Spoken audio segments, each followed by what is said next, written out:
Hi, this is Kendall Boyson, professional life and recovery coach, and you're listening to Encouragementology, the practice of instilling hope. Hi there. Thanks for joining me. On this show, we aren't taking our toys and going home or playing the blame game, but instead, we're going to explore and research as we navigate ever-changing friendships. Best buds, besties, buddies, friends forever, chums, pals, twinkies, mates, amigos. So what is the true meaning of friendship? Friendship, a state of enduring affection, esteem, intimacy, and trust between two people. In all cultures, friendships are important relationships throughout a person's lifespan. But it isn't always smooth sailing. Instead, a little bumpy, emotional, and sometimes heartbreaking. If we could only answer with certainty, was it you or was it me? People come in and out of your life, leaving meaning, impact, and a myriad of lessons.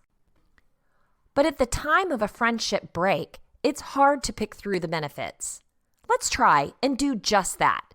So no matter where you are in your friendships, take this journey with me. I have had the same best friend since I was 4 years old. That is a rarity, I know, and for which I'm very, very blessed. Her sister is just a year older, and we all met while they were visiting their cousin, who was my neighbor. We all became thick as thieves. Coming from a small town, it was easy to stay together in school and in our free time, after-school adventures and weekend summer parties. We grew up, got braces, learned to drive, dated boys, started careers, found husbands, and had children.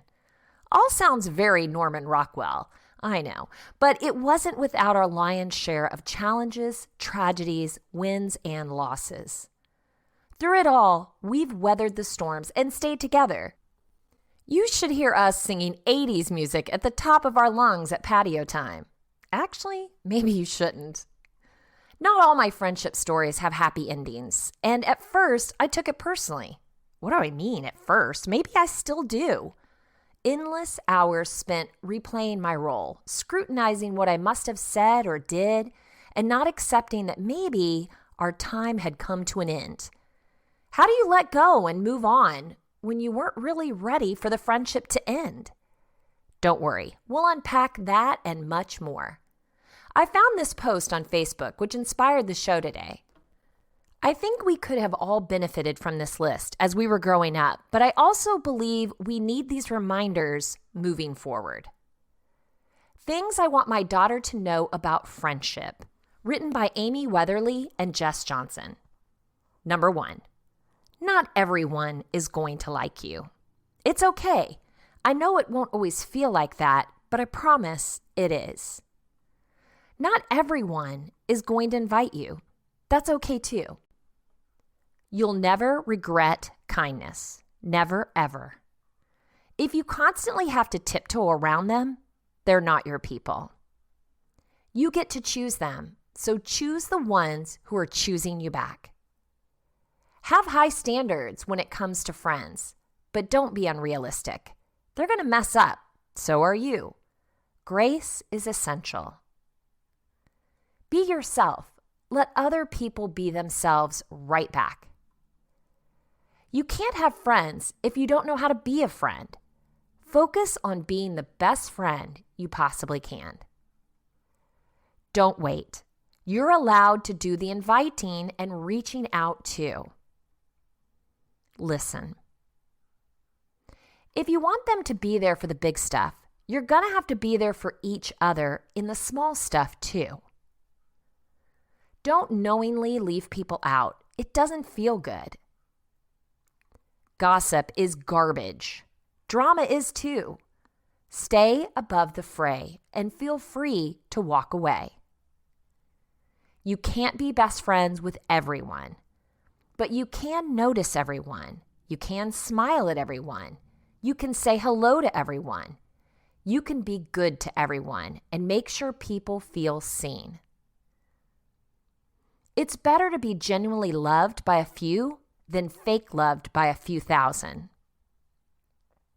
Popularity for the sake of popularity is pointless. Your worth will never come from others. You have to learn to accept yourself if you want others to accept you. Give more than you take, but don't be anyone's doormat. Your friends should be good to you, but they should also be good to other people. If they're nice to you and then they turn around and talk smack about others, they're not nice. Be loyal.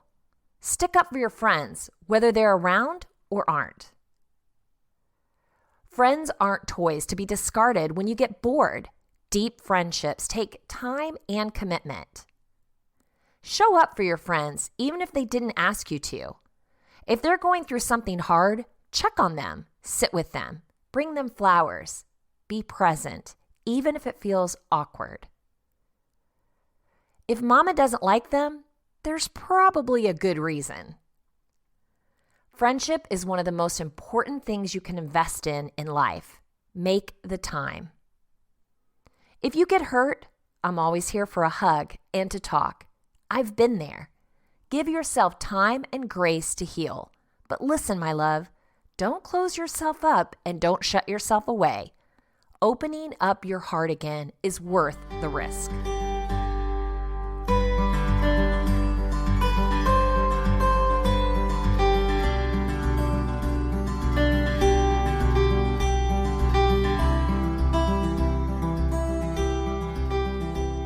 What an amazing list, and so important. I think about my early friendships, the people you migrated to either because of proximity, neighbor, school friend, or because you like the same things and trusted they would have your back. Connection, partnership, give and take. I worry that social media friendships are confusing the process. I have a lot of friends that I somewhat interact with online, but do I truly feel connected? Maybe informed to some degree, depending on how they post, but I wouldn't say that we have a meaningful connection. For that, my circle is small. Not because I'm particularly choosy, but because I want to be able to connect, and there's only so much time in the day, week, or month. I have the friends I share the silly memes with. You know, the ones who share your humor and would laugh out loud. The ones I would share my successes with and failures. The ones I know are praying for me as I am for them. The brainstormers, encouragers, rocks, and lifeboats. Who do you surround yourself with? Who is in your inner circle? What about when things change in your life? How do you navigate the ever-changing dynamics of friendship? Amanda Kuda helps us understand the secret to navigating friendships and personal growth. How to attract, release, and shift friendships during a period of reinvention, in an article she wrote for Medium.com. You've probably heard the adage that you are the average of the 5 people you spend the most time with. Your friendships play a tremendously important role in how you get along and evolve as an individual. While your friendships offer support and camaraderie, they can just as easily keep you stuck or cause you to unwittingly play small. Amanda says, nearly 4 years ago, I'd started to sense that my relationship with alcohol was no longer serving me. I was on the verge of a massive upheaval in many areas of my life. I was being nudged to step into a new career path, which would require a lot of drive and attention. I was also feeling called to pursue a deeper spiritual connection and study. When I did the math, it seemed quite simple that my social life was holding me back from stepping into the life my soul was aching for. While I felt the desire to make a shift deep in my core, I was also irrationally afraid to do so because I knew it would mean stepping away from a lifestyle that I'd built much of my identity around. My entire social life was built around happy hours, late nights, and boozy brunches. I could not fathom how I'd be able to maintain my friendships if I elected to become sober. Furthermore, I saw little hope of meeting new friends in a world where the only model of socialization I'd been shown involved alcohol. My fear of becoming a social outcast caused me to avoid pursuing an alcohol-free lifestyle for longer than I'd like to admit. Finally, the whisper of my inner guide became very loud. On January 1st, 2017, Amanda said, I made the decision to take a break from alcohol. The break led to many breakthroughs, which led to what I now view as a permanent breakup from booze. This decision was the catalyst for a massive personal up-level and reinvention, which also caused me to completely reevaluate what I looked for in friendships. I share this to say that I truly know what it's like to shift your lifestyle so drastically that you have no choice but to reevaluate everything you've come to believe about friendship, including making friends and being a good friend. Here are Amanda's personal frames for navigating friendships that you can use during your own personal up-level and reinvention. Get clear on what you desire. She said, I'm going out on a limb here and assume you don't have a clear list of what you desire about a friendship. Am I right? If so, let me lead you through one of my favorite exercises. I call it the inventory. This is a super simple exercise that will help you get crystal clear on what you'd like to manifest into your friendship circle, as well as what you'd like to avoid. So to begin, grab a blank sheet of paper and something to write with. This needs to be done by hand, so fold the paper in half vertically to create 2 columns. Label the first column, more of this, and label the second column, less of that. You'll find these columns with the characteristics you'd like to see more of and less in your friendships. Start by bringing to mind your most significant current friendship to use as models. Fill both columns with the characteristics from these friendships that you'd like to see more or less of in future friendships. It's likely that there will be some characteristics you'd like to manifest or avoid that aren't present in your current friendships. Add these to the list too. The result will be a mostly comprehensive list of what you desire in your friendships.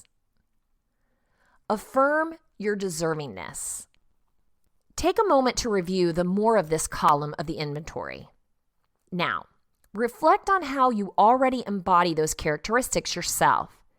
Even if you don't see it immediately, I want to assure you that the light you see in others is a light which exists in you. Perhaps you've not fully realized or embodied it yet, but we admire most in others what is also present in ourselves. Hold in your heart that you have all the makings of what you would define as a great friend. With this in mind, I want you to also affirm that you're deserving of fulfilling friendships that contain these characteristics too. Use this list to create affirmations for yourself. Here are some examples of characteristics that might be on your more of this list and affirmations to go with them. Kind.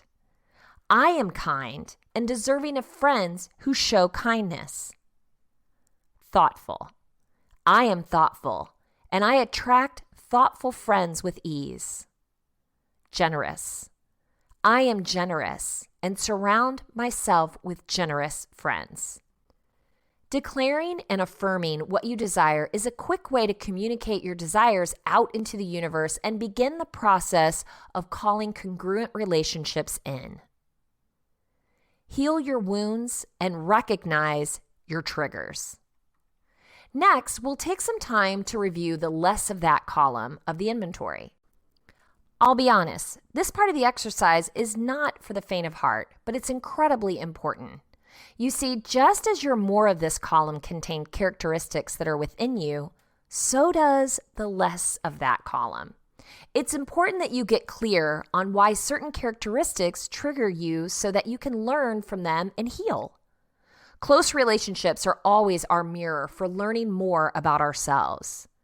When a friend holds up a mirror to our shadow, it's easy to look away and make them the villain who has done something wrong. The more enlightened thing to do is say, why have I attracted someone with this characteristic into my life? What are they here to teach me? How can I use this trigger as an opportunity for healing. Often you'll find you've attracted friends with a certain negative characteristic into your life several times over. This is also a sign that you need to examine and heal. If you don't address your wounds and triggers, the universe will continue to present it to you in different forms until you learn the lesson. How about shift your perspective? It's likely that you've written off some of your current friendships or made the assumption that they will no longer jive once you begin your path to upleveling. I'll be honest, that's quite possible, but for now, I want you to welcome in the opportunity to shift your perspective and allow your current friendships to shift form. We don't put enough value on our ability to energetically influence the outcome of our relationships. You see, when you shift your energy, you create a ripple. This ripple effect can encourage others to follow suit. This might mean your current friends miraculously begin to shift their behavior without any effort or persuasion on your behalf. Or it could mean their behavior stays the same and your differences simply cease to bother you.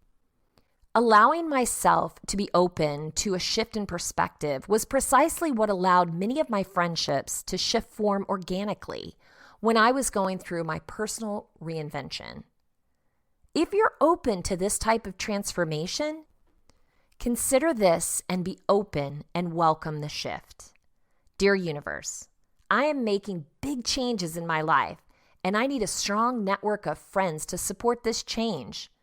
I'm unclear as to how my current friends fit into this, and I'm asking for your guidance. Please help me to know how to navigate this season of change. I'm open to creative possibilities and welcome your guidance. Please help me to see my friendships through eyes of possibility. This simple request can be enough to assist you in reframing friendships that can continue to contribute to your growth. Release what no longer serves you. Unfortunately, it is also likely that you'll find you've outgrown some of your friendships.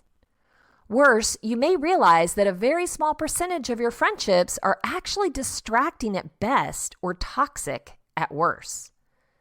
However, this realization doesn't mean you need to experience a nasty falling out.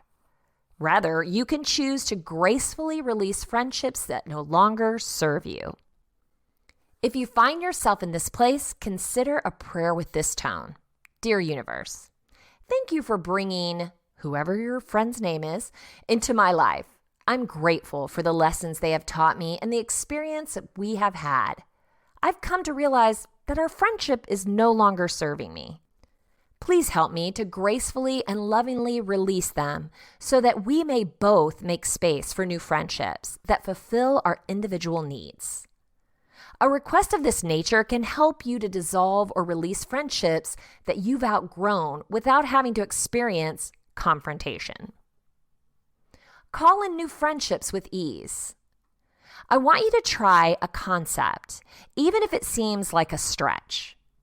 You can attract new, fulfilling friendships with ease. You don't have to obsess over when or where you will meet these new friends. Once you start to up level, you will begin to attract and be drawn to new friends who are a match with little effort. Now, this doesn't mean you can simply sit at home and expect new friends to come to you, but it can be nearly that easy.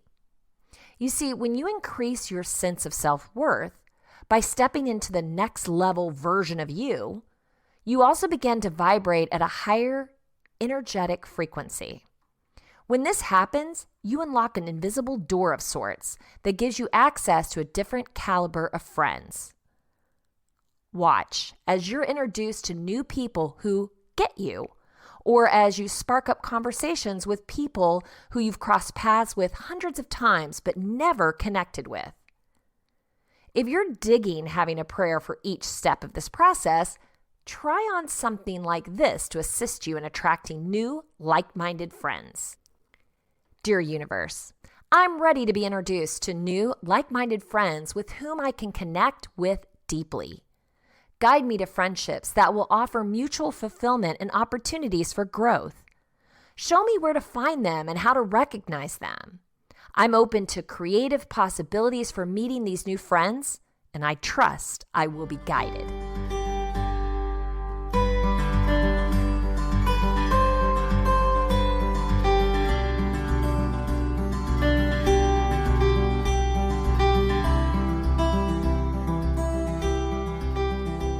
If you sense you're meant for something more, you are. Please don't let your fear of social rejection or having to find new friends hold you back from becoming the most self-expressed, authentic version of you. Please don't waste time dimming your light in order to conform to a mold that has been deemed socially acceptable, appropriate, or normal by other contemporaries. Reject the notion that fitting in will make you more lovable or good. Throw out the fear that you're undeserving or incapable of shining bright. Stop telling the story that you must dull yourself down in order to keep others from feeling uncomfortable. You were meant to shine. Surround yourself with people who are champions of your light. The best friends will not want you to stay stuck or play small. The right friends will encourage you to rise to the occasion. They will blaze trails for you and invite you along, or they will gladly walk by your side or eagerly follow your footsteps on a path which you have bravely forged. I too made a radical shift 9 years ago, which drastically changed my social interactions at the time. I say at the time because while yes, how I interacted with my friends, where I went, and what I did for fun changed, the biggest change was me. I unplugged from my former routine to take time and understand what I wanted in my life, what was important to me. Gradually, I resurfaced and added socialization back in, but things looked a bit different because I was forever changed. What I value had changed. Friendships changed, and at first, that was hard to swallow. Hey, it's still me. But if I'm honest, it's not the old me. And for that, I'm grateful. Laura Quiambao asks us and provides solutions in her article for Zen Care. Has a close friendship ended? How to deal and heal. When a close friendship ends, in some ways it can feel even worse than a romantic breakup. Friends, just like partners, are hugely influential forces in our lives. There are BFFs, compadres, crucial components of our #squad goals. So when these relationships come to a close, no matter the circumstances, whether it's a full-blown fallout or you've mutually drifted apart, it's little wonder that the resulting feeling is one of loss. Understanding that your heart needs to heal is the key to dealing and moving on. So here are 4 tips to help you heal and grow from a friendship breakup. Number 1, let your feelings flow without self-judgment. When going through a breakup of any kind, it's important to feel your experience in your physical body, especially the physical and emotional pain. This comes from Monica Natasi, a licensed clinical social worker in Brooklyn, New York. We tend to spend our days trying to avoid feeling pain and discomfort through alcohol, drug use, food, technology, pick your poison. Anything that can distract us is fair game. This might work for a bit, if at all, but the problem is we end up never dealing with, processing, or healing the underlying feelings beneath the pain. Unfortunately, distracting yourself won't help you heal.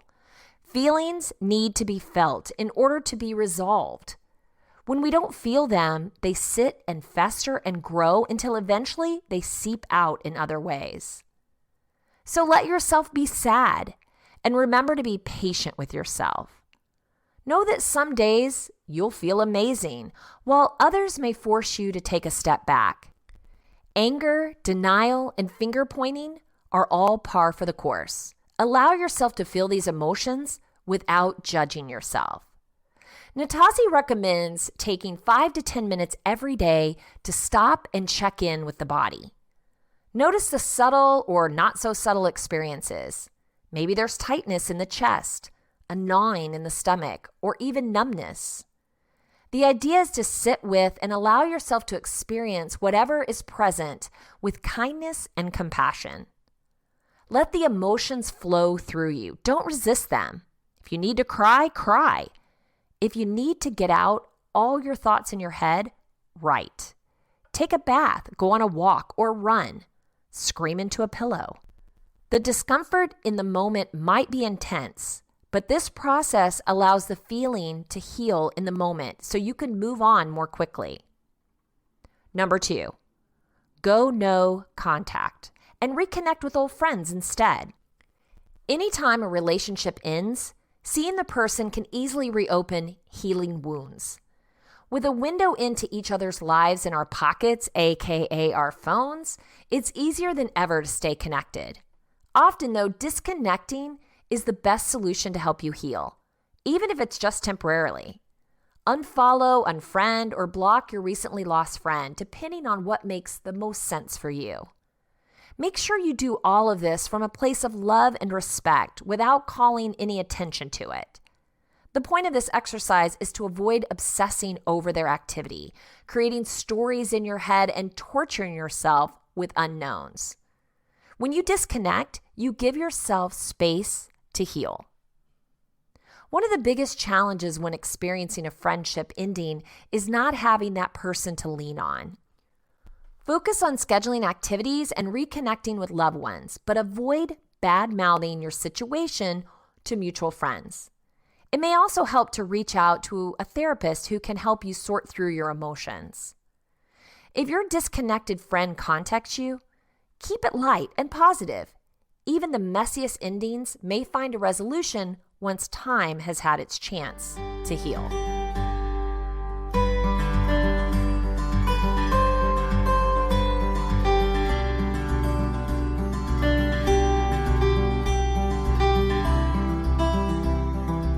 Number 3, try some exercises for closure. Actively seeking closure can help you move on from a friendship breakup. Try the following closure exercises. Write a letter to your ex-friend without the intention of actually sending it. With that pressure removed, you'll be able to write everything you wish you'd said, but never had the chance, headspace, or guts to do so. Write a script of sorts about what you would say if you saw your friend. Visualize the situation, write down what you imagine you both would say, and rehearse it in the mirror. Even if you don't end up running into your friend in the near future, knowing that you would know what to say if you did will help you with confidence and calm. Get involved in a new hobby or take up an old one. This can help you reconnect with your passions and sense of self. Not sure where to start with your hobby search? Joining a group activity like a rec team or a book club can help you make new friends and work on your social confidence. Number 4, give yourself permission to move on. The truth is, you can't control your friend or the ending of your friendship. What you can control is your own actions. Acknowledge your own shortcomings in the friendship and also remember what you did or didn't appreciate. This will help you avoid similar hang-ups in future friendships. Use these takeaways to grow, be a better friend to others, and kinder to yourself. Number 5, put yourself out there and make new friends. Know that, like romantic relationships, you can make new friends and find that chemistry with new people. Making friends as an adult is actually mentally good for you, and the more you put yourself out there, the more natural it will feel. Try different activities like knitting club, book club, short story club. Say hi and have lunch with people you see often but don't interact with. People at the gym, coworkers, neighbors, someone in your building, a fellow dog walker, the friendly barista at your local coffee shop. Attend events, gatherings, or dinners you're invited to on Facebook where there are friends of friends. Attend parties you typically pass on. Instead of typical fashion saying, let's meet up, and never following up, actually set up a coffee date and take the time to get to know people. Hey, maybe you're in the driver's seat evaluating where you are in your life. And if you've been listening, what you desire and value. Maybe it's time for you to make some changes. Distance yourself, let go, and move on from friendships which no longer serve you in a positive way. That isn't selfish, it's self-love. Caring enough about yourself, your health, and your well-being to make what might seem a radical change. Dr. Karen Binder-Burns shares more on this with When Friendships Change, written for Goop.com. So here's the question.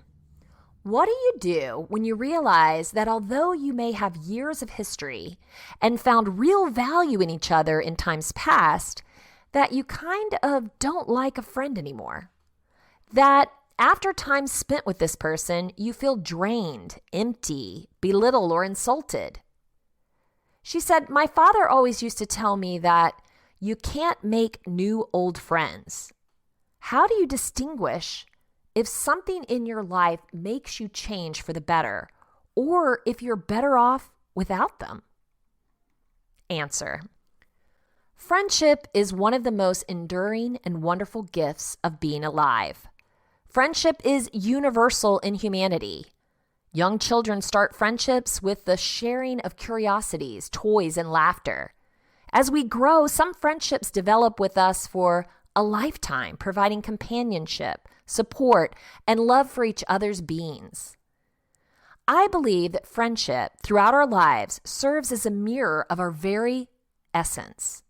The love, laughter, and concern we share with friends gives us a sense of self, which can sometimes be thwarted within our family relations. Our friends become our historians, secret keepers, and comrades on life's journey. So why do some friendships change and even end after long periods of time? We've probably all had friends in our lives who were so involved with us during certain periods that the thought of that person no longer being around seems impossible. However, just like many other human relationships, friendships are quite complicated and can be fraught with conflict and tension at times.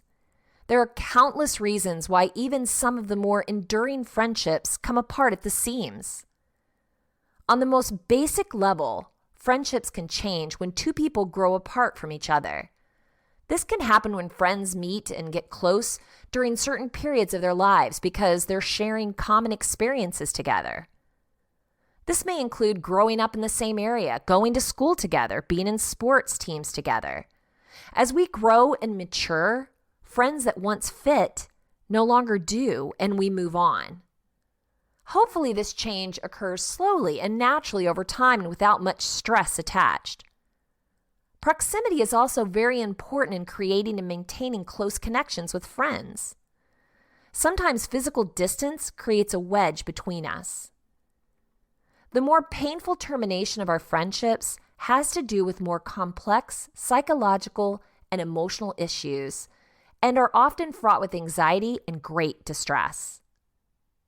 Friendships that last a lifetime are those in which the balance between give and take, honesty and support, and a genuine desire for our friends' well-being are paramount. Unfortunately, as in all human relations, this balance can sometimes shift and no longer benefit one or the other in the relationship. For example, a friendship can go along smoothly until one half of the pair comes into some circumstances where social or financial status shifts. How two friends deal with the change or good fortune of one or the other is a delicate mission. Here, jealousy, envy, and insecurities may arise, creating tension where none existed before. As we go through life, we realize that some friends are always there when things go wrong for us, but cannot stand it when our luck changes for the better. Likewise, some friendships cannot tolerate the loss of status, position, or standing of the friend. Sadly, sometimes friendships are harmed when others in the friend's life, such as a spouse or other friends, create tension. A more deeply held psychological construct is that of who we pick in the first place to be our friends.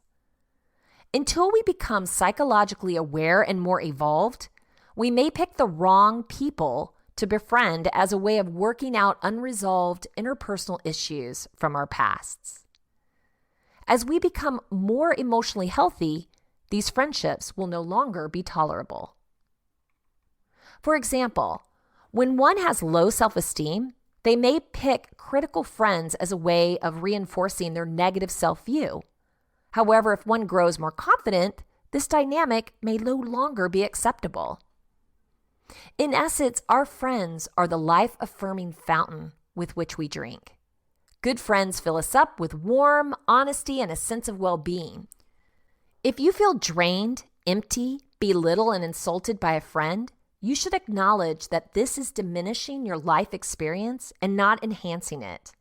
In this case, I would move away from that person, honor whatever good you did get from them, and move toward the friends in your life that will help light your way. When was the last time you scheduled a coffee catch-up? Our lives are busier than they have ever been, or at least that's how we perceive them. But guess what?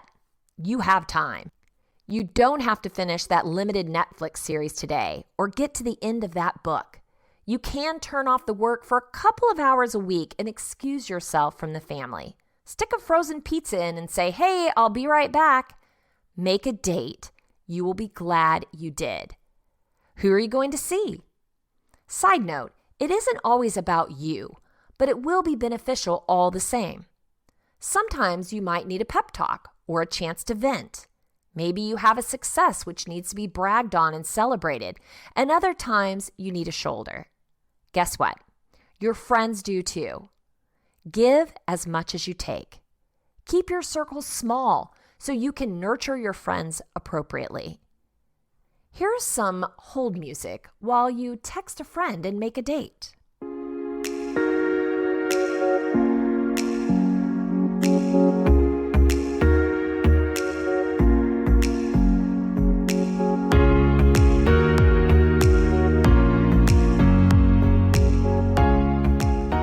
Good for you. At yourlifeyourvoice.org, I found an interesting concept on circles of friendship. Having healthy, solid relationships is an important part of living a happy and satisfied life. The relationships you have with others can range from those people who you're very close with to those in your life who are just acquaintances. Being aware of different circles or levels of friendships can offer some insight to boundaries you might want to set. After all, not just anyone is that best friend with whom you should share your most personal thoughts and feelings. If you're unaware of where your relationships stand, it may be helpful to take a look at the different levels of friendships that you might have throughout your life. Your inner circle. These are the people who you're very close with, who understand you, people who you trust to always be there for you when you need them. The number of friends in your inner circle should be small, typically less than 5 people. Maybe you only identify one person. That's okay. If you allow too many people into this inner circle, it can result in feeling used, confused, and sometimes heartbroken. Fill your inner circle with the right people. These people will have a strong influence on you and will ultimately impact how you feel about yourself. Then you have your middle circle. The middle circle contains your good friends, people that you enjoy hanging out with. You share stories with, interests and experiences, joys and frustrations with them. These are the people you have lunch with, sit with in class, laugh, and have fun with. Your level of emotional investment with this group of friends is different than those with your inner circle. You may share your opinions, but are probably careful about sharing your innermost thoughts and feelings with them. These friends are an important part of your life, but may move in and out of this circle depending on your common interests and activities and time spent together. Then you have your outer circle. Your outer circle are people who you have a relationship with, but there's not necessarily a deep connection. These people you encounter on a fairly regular basis. You say hi when you see them. You share a laugh. You may talk about your day or about something new in your life. You wouldn't want to share your innermost feelings, troubles, or secrets with them, however. These could be people that you see at school, live in your community, or you know through social media. This is a very fluid group of people who will likely move in and out of your life over time. Investing too much effort and emotion with someone in your outer circle can leave you feeling resentful, rejected, or embarrassed. Now, take a look at your list and ask yourself the following questions. What are 2 things that you should or would talk about only with your inner circle, and why? Have you ever regretted sharing thoughts and feelings with someone in the middle or outer circle? What problems did it cause? Has anyone who you are not especially close to ever shared too much personal info with you? How did it make you feel about that person? Does a person's age or gender impact where they're placed in your friendship circles? Is there a person in your outer circle that you would like to be closer to? What could you do to get to know them better?